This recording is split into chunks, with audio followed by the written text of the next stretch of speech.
respect, challenges and obstacles for SMEs. I'm joined by Sarah Gouveia from the Supply Chain Sustainability School. Do you want to say hi, Sarah? Hello, everyone.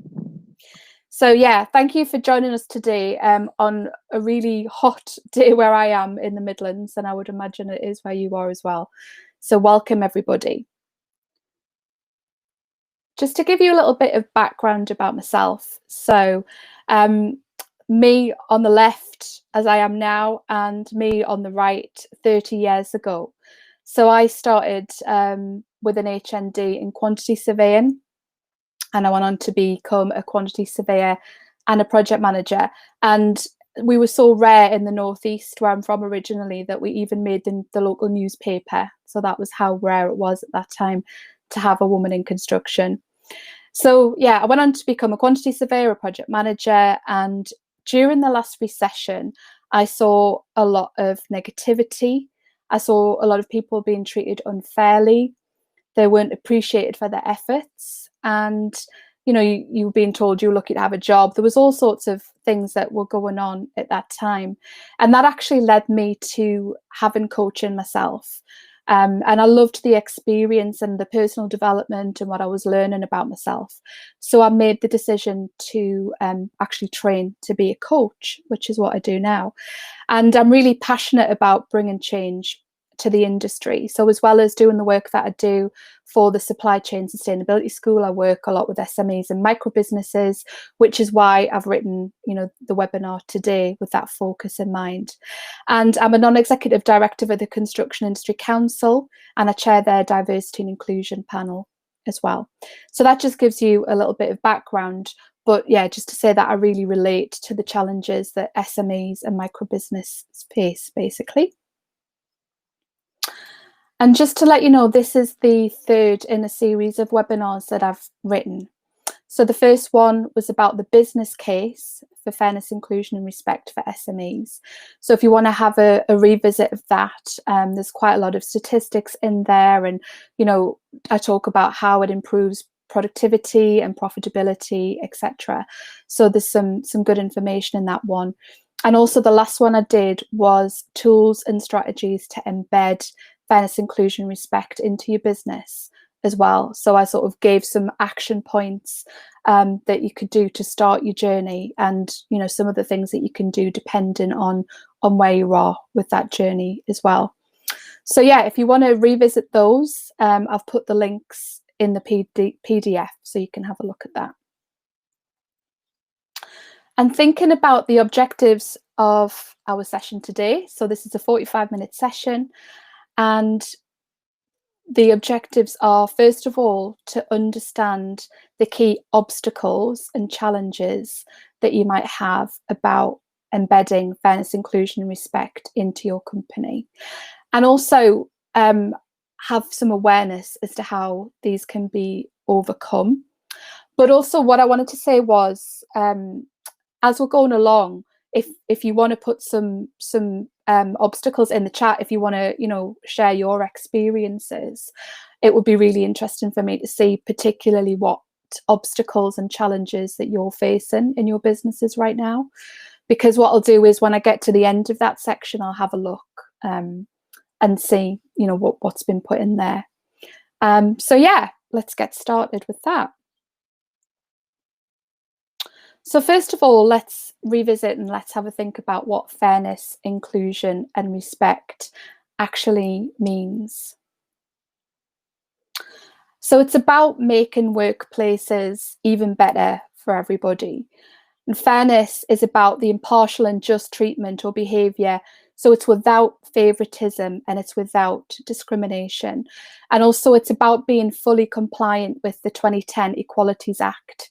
So when I did the last webinar, I put some information and some useful links in there about compliance with the Equalities Act. And also there was a link to a template there as well that you can have a look at about how you comply with that if you haven't already got anything in place or on your website.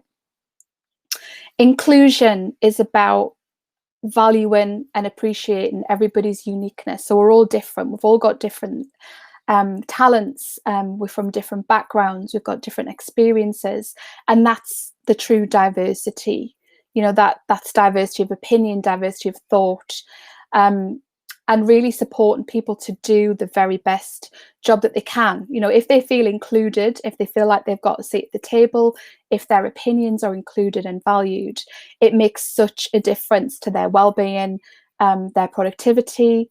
It just makes a massive difference. So it's about creating a culture where diversity is welcome, basically, and that everybody can be themselves. And respect is about how you treat somebody, being polite, being kind. And, when people are insulted or treated badly, they feel that they haven't been treated with respect.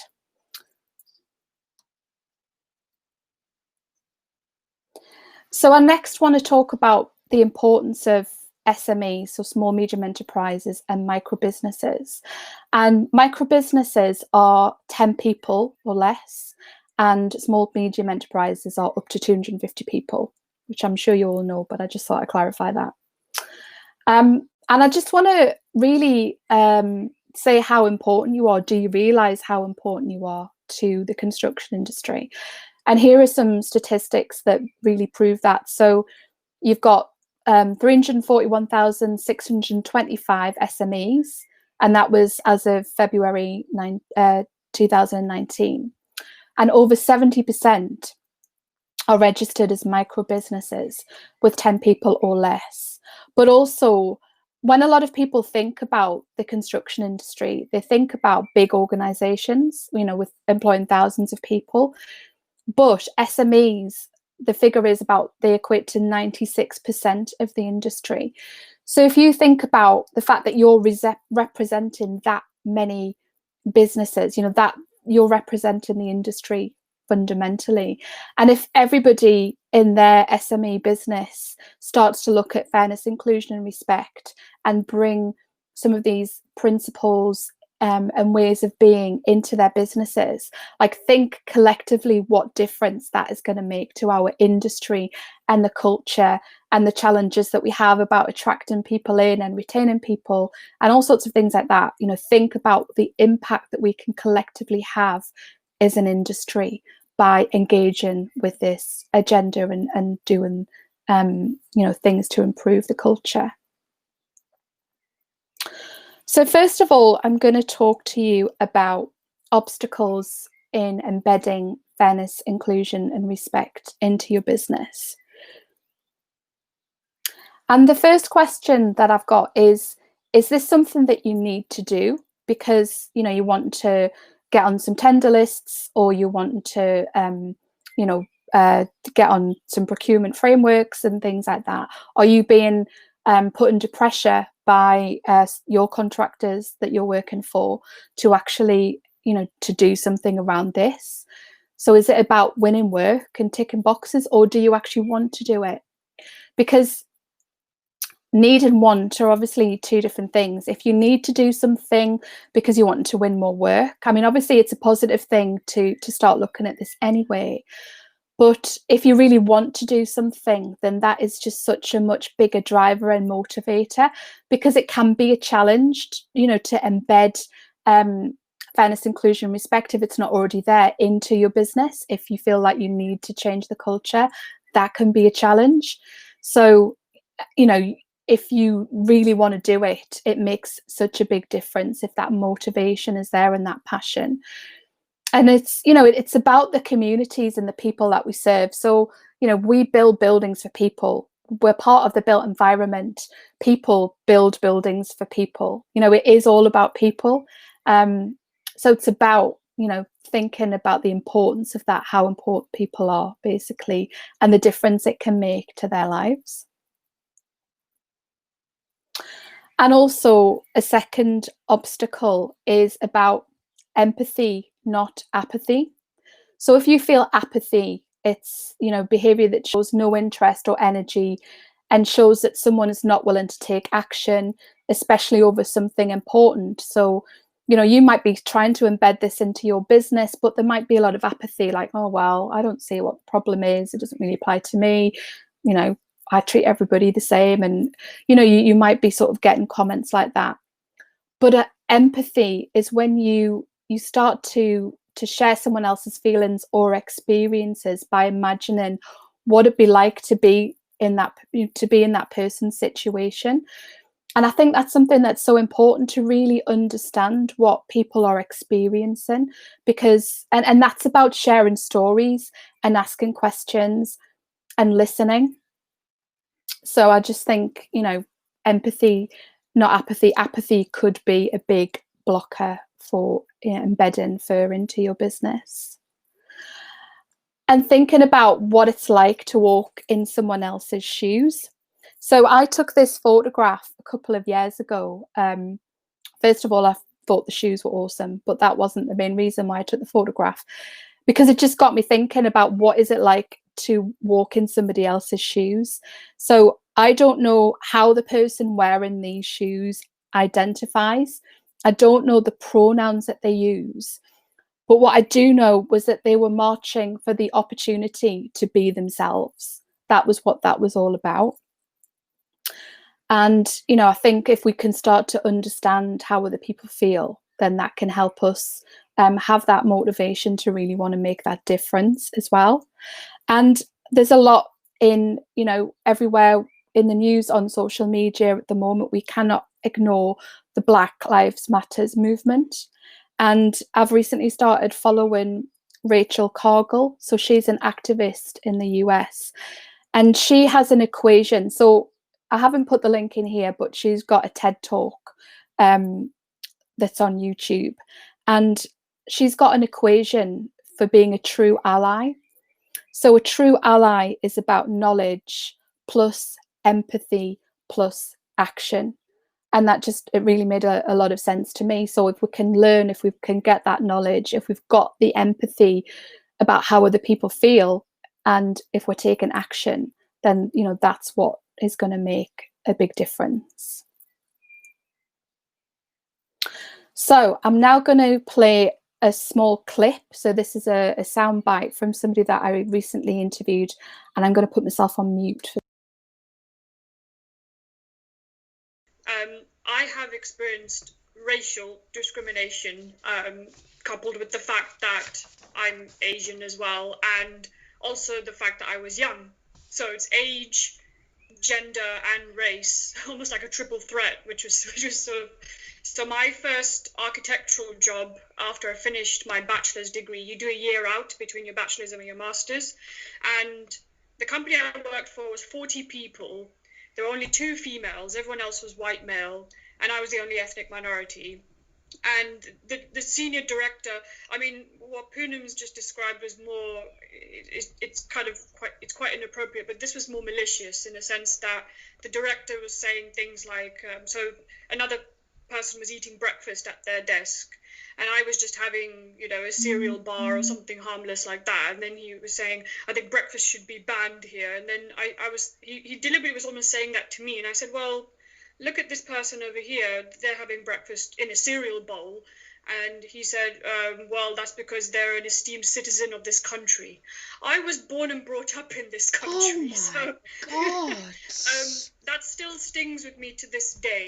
And because I was a new graduate, and this was just after the recession, so this was my first job. I was 8 months in unemployment after my graduation from bachelor's. This is the first job I was able to get. I don't know how to speak up. Similar to what Poonam mentioned, is just when do you speak up? And so I just thought I didn't want to lose my job. I was, money. I'm paying for rent. I didn't really want to be out of a job, and I didn't want to be spending ages looking for work again and struggling. So I worked there for 6 months, and then in my exit interview, they fired me, and they said to me, it's just because you're just not as talented as the other assistants who were all white male. And I was so upset, and I kind of just blurted out. I said, is it because of my race? And they got really defensive. They actually got very angry. And from their body language, it's like they knew, but they just didn't want to admit it, and they were scared. It was almost like they were scared that, oh, what if I reported them? But then I didn't have any proof. Okay, so I'm hoping that you did get to listen to that. I think somebody did say on the chat box that they got a blank screen, so if we've got any technical difficulties, I do apologise. But the crux of what was being said was that, you know, this was a young Asian architect. It was her first job out of university, and she was basically sat at her desk one day eating a cereal bar, and the boss, the director, said, "Oh, I think we're going to ban eating breakfast, you know, at our desks." And there was somebody else, and a colleague was sat having cereal from a cereal bowl, and she pointed that out to her director and said, "Well, you know, they're having their breakfast." And the boss basically said, "Oh, well, that's because they're an esteemed citizen of this country." And, you know, this young woman she's born and bred over here. And if you did listen to the clip, you will have seen my reaction was just shock, you know, that she experienced that. And, you know, this was a company, an SME. I think there were 40 people in that organization. So that's why obstacle 3 is about leadership, or lack of leadership, essentially. So if leaders don't, if they are, you know, acting in this way, if they don't buy into this agenda and they kind of see it as something that HR should be taking care of, then, you know, that is going to be an obstacle straight away. So, you know, leaders have to get on board with this. Thankfully, you know, she went on to get another job in another organization, and is happy now. But obviously that experience has really stayed with her. And I think that's it is about the importance of listening to people's stories, because, you know, until you put yourselves in their position, you will not understand the prejudice and the racism and all sorts of things that they're experiencing, which is what we're trying to do something about here. But also from a leadership perspective, I do understand that there is a difference in how you can embed things from being a micro business to being a large SME. So if you're a really small business, you've got the opportunity to actually build a business based on the principles of fairness, inclusion, and respect. And that's about growing an inclusive, values-based business. And, you know, values are about what's important to you as a business. And I just wanted to give you some examples. So, for example, I did a strategy session with a micro business the other day, and they're a small building company. And we were talking about what their values are. And one of their values is to be fair to everyone. And that's something that they are building their business on. You know, they're fair to their employees, they're fair to their clients, they're fair to their subcontractors. Like, they are building a business based on that value. And another value that I saw the other day when I was doing some research was engaging and empowering everyone to deliver and grow. So if you've got that value as a business and you live in that value, you know, people are actually working to that value, then, you know, you will be starting to build, or you will be building, you know, a fair, inclusive environment for people to work in. And I do appreciate that a larger SME, you know, they will have grown organically, but it might be years and years ago when that business was actually started. And sometimes it can be more of a challenge, the bigger that they are, to actually start to change the culture. So I've included some examples later on of what an SME business has done to embed fairness, inclusion, and respect into their business. So another obstacle is unconscious bias. So this might be something that you already know about, that you've looked into, or you might just have heard the term and not 100% understood what it means. So our brains have evolved over the millennia to help us deal with the millions of bits of data that we receive at any given moment. And this dates back to prehistoric times. So when we had to make a snap decision to either run away from an animal or chase it for food, you know, that's where that came from. And we're still making those snap decisions today. And we're just, you know, potentially not aware of this. So our brains develop shortcuts that we use every day in making judgments about people based on assumptions about capabilities, about stereotypes, you know, what we've grown up with, but also what you're experiencing around you on a daily basis as well. And affinity bias particularly exists in all businesses where we like people who look and behave like ourselves. And I think that's how in the past, until people became aware of unconscious bias, that you would find you know, people around them just look like them, they're employing people like them. You know, you look at the board, it's all the same. You know, obviously people are starting to become more aware of that and aware of what their biases are. And studies show that we can overlook people with equally good or better skills and talent if their name doesn't sound British. And I actually was on a webinar the other day, and the person who was giving that webinar talked about how his father had anglicised their name to give him a better opportunity, to give the son a better opportunity, basically. And there's a couple of people that I'm aware of who've done that. And you know, if they're a different race, gender, or age to ourselves, we can overlook people, and we can make assumptions about categories of people. For example, all women are going to want to have children. I mean, you know, it's a long time ago since I started my career, but I do remember, and this was in the early 90s, I do remember being asked, was I going to have children? As it turns out, no, I haven't had children, but recently somebody assumed that I had. I'd gone for a leadership, like a voluntary leadership position. And one of the things in the email back to me was basically, you know, well, make sure that you consider your family in what you're doing, and you know, it's a lot of work, etc. And they don't know that I don't have a family. But first of all, of course, if I was going to go for that, I would be considering that, you know, that goes without saying. So even now, I think there's still a lot of work to be done in this area, which makes me even more determined. And here are some ways about overcoming unconscious bias. So there's a couple of links in there. So yeah, so Sarah said that we are running an unconscious bias virtual workshop if you want to get some more understanding. There's also a link to a webinar in this slide as well. And also how you can identify your own bias. So you can actually do a test to identify what your own bias is. So understanding your personal biases, first of all, and then if you understand what assumptions and beliefs you've got, then you can actually go and start to challenge those.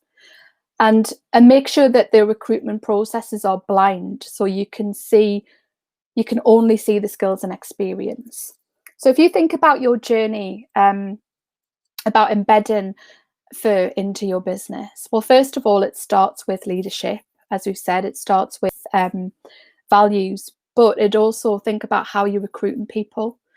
So, you know, if you could just see their skills and experience, what difference would that make? And there's a course on the FIR toolkit which is called Leading Inclusively, and that includes some statistics about a survey that was done about the difference in opportunities a CV got when it was by somebody called Sarah and somebody called Stephen or something like that.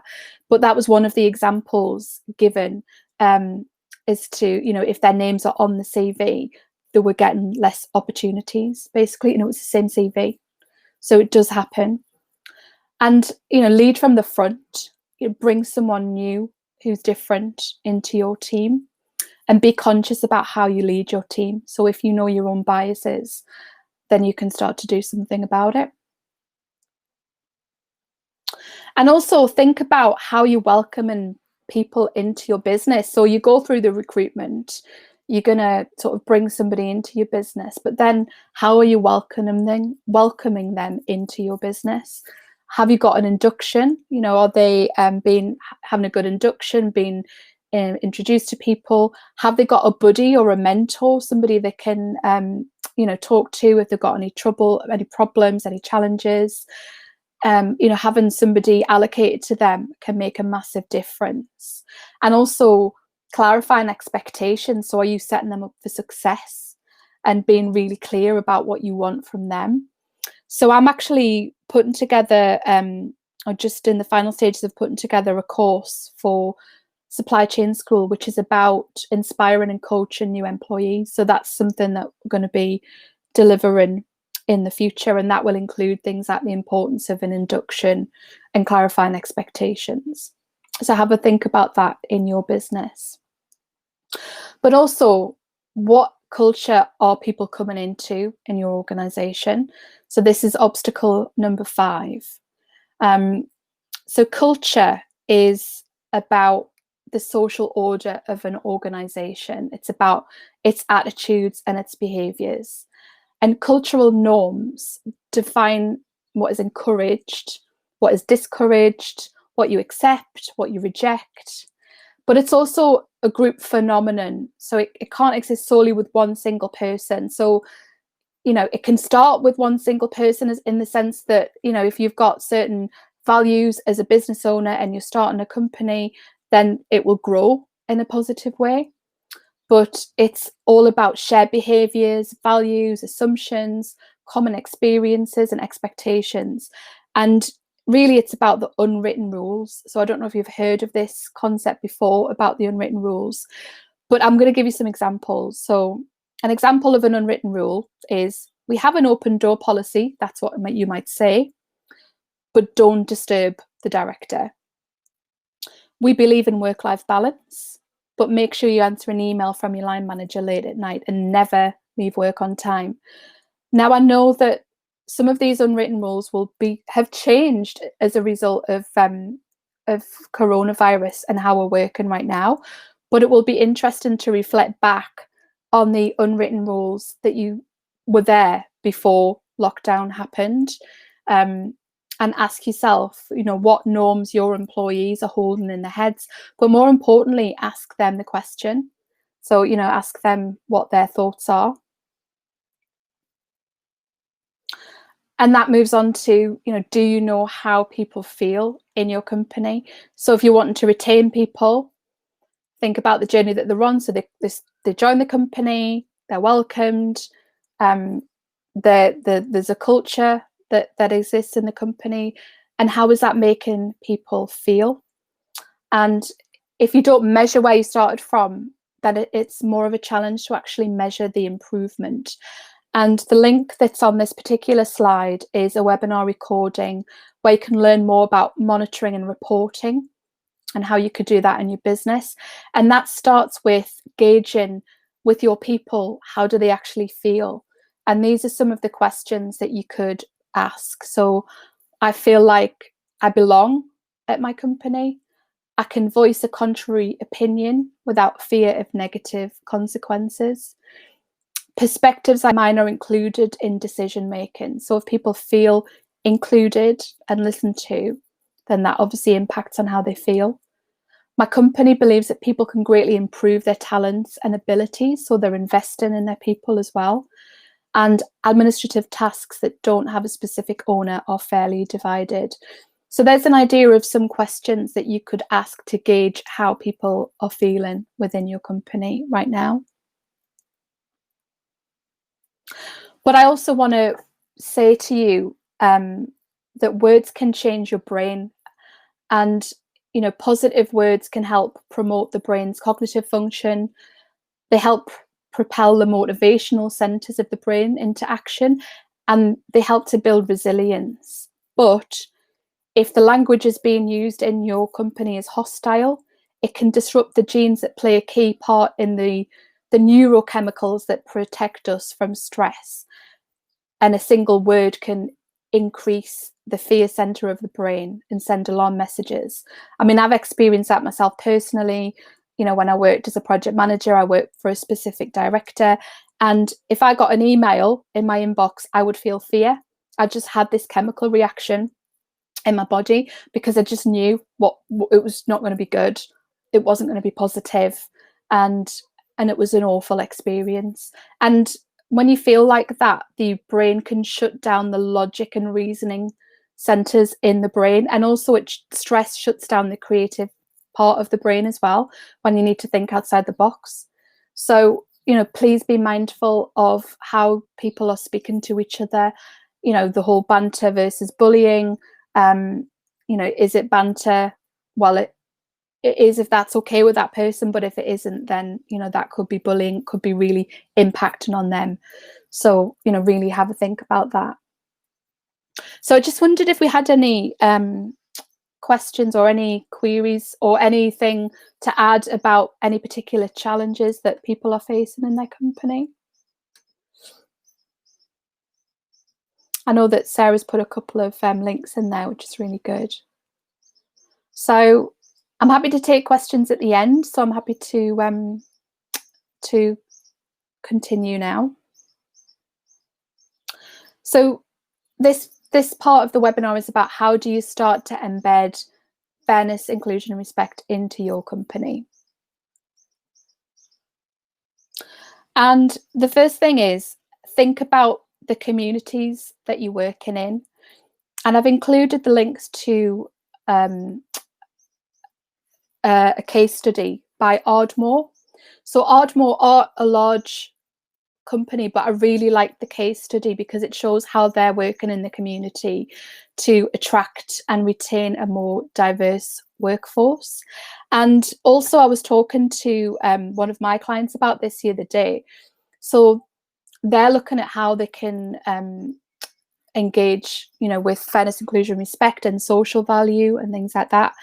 And what they're looking to do, so they're a subcontractor and they work with large contractors. They're looking to engage with the contractor's community liaison officer. So a lot of large organizations and businesses have community liaison officers who really, quite likely from that community, or they understand that community, or they've got links with it.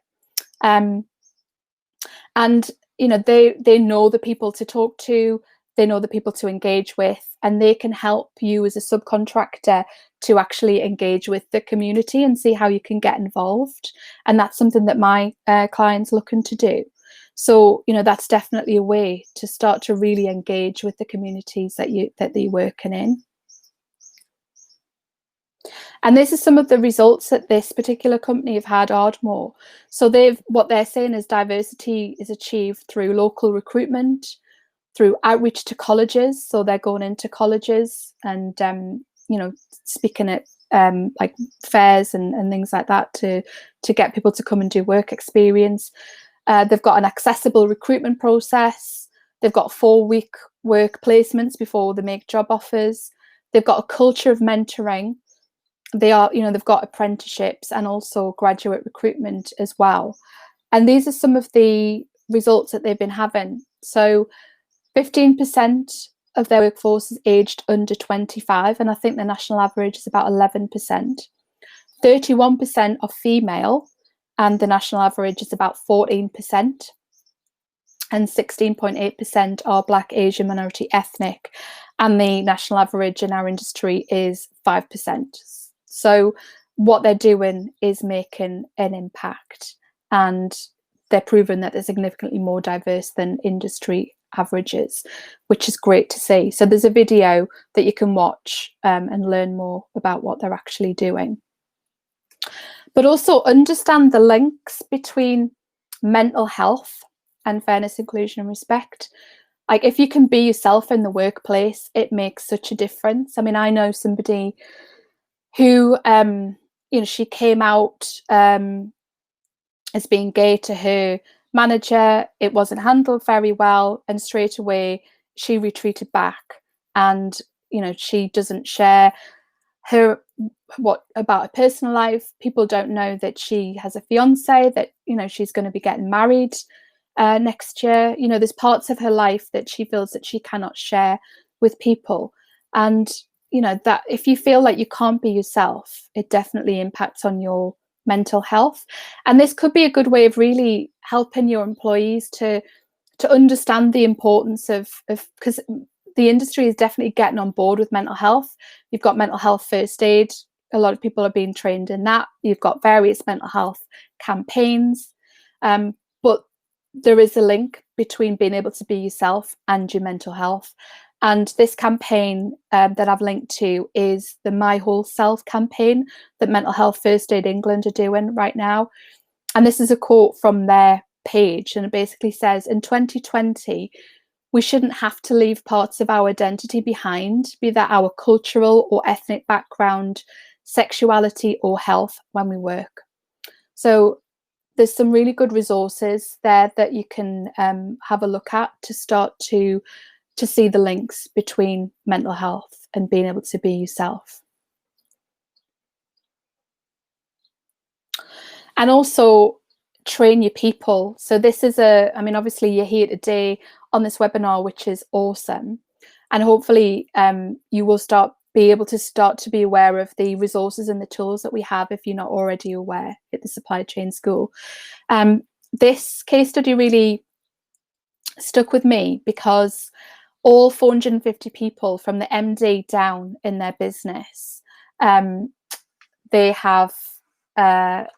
been trained in fairness, inclusion and respect, which I think is brilliant. So everybody in their company has had training and it's integrated into all their inductions as well. And what they've said is employees understand what language and behaviour the company considers appropriate at the workplace. And that's, aside from whatever views people might hold privately. And managers and supervisors know that they're supported by senior management to enforce these. So having that support to embed this into the culture is so important. And there's a lot of information in this case study that you can have a look at.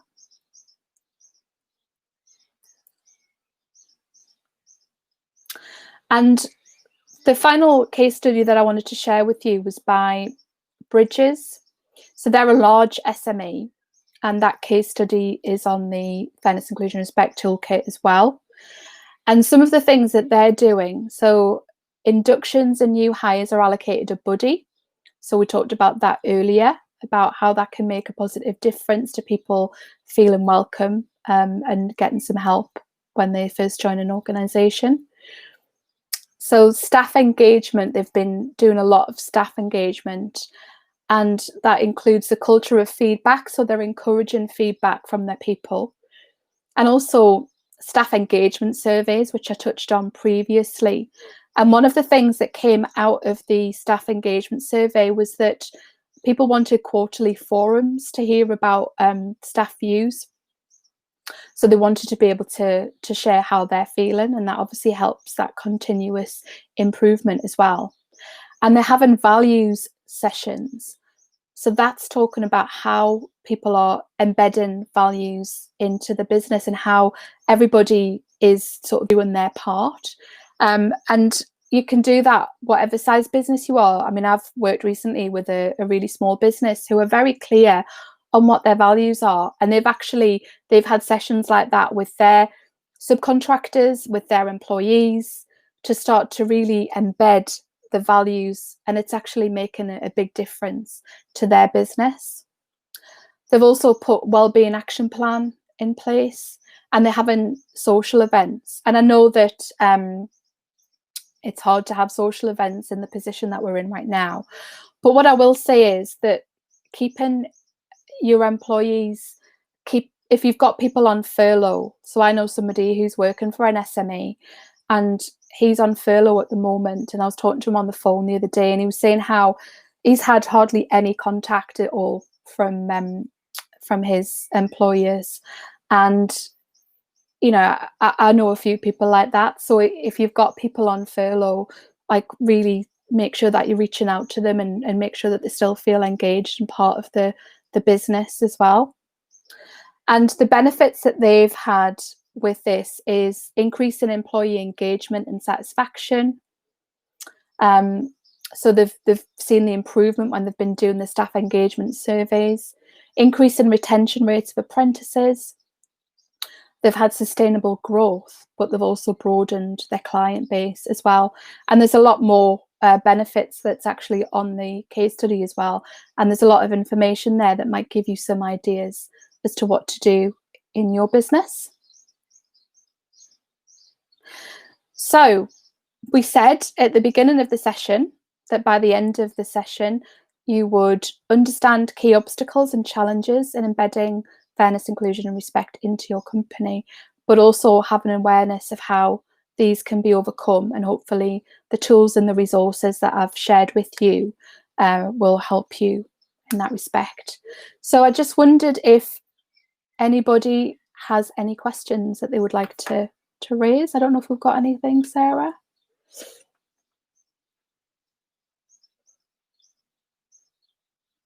Nothing at the moment. Let's just give it a minute or so.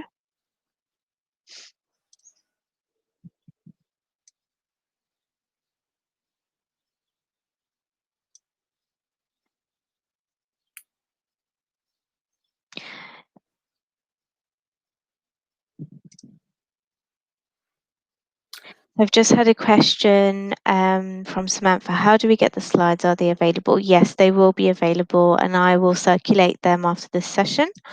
So they should be with you by the end of the day. Yeah. And the links should work as well. So they've got, there's PDF, there's links into the PDF version of the slides. So you should be able to click on those to get access. Yes, absolutely. It'll be done by email. Yeah, brilliant. Okay. And we're also asking you to do some feedback as well. Do you want to say anything about that, Sarah, about how that works? Yeah, sure. So once the session ends, if you don't mind sparing 2 minutes, that'll be great just to provide your feedback. So when the session ends, it will take you straight onto the landing page. So that'll be really, really good so that we can improve and just hear how you felt about the session. We hope you enjoyed it. Yes, Thanks so you much, Maria. Thank you, Sarah. Thanks for your support, and thanks everybody for being here today, because I know it would be quite tempting if you're working from home to sit in your garden with a glass of lemonade or whatever right now. So I do appreciate you being here. I hope you have a fantastic day, and if you've got any more queries or questions or you need any help, then just get in touch with us. So thank you. Thanks, everyone. Goodbye. Bye.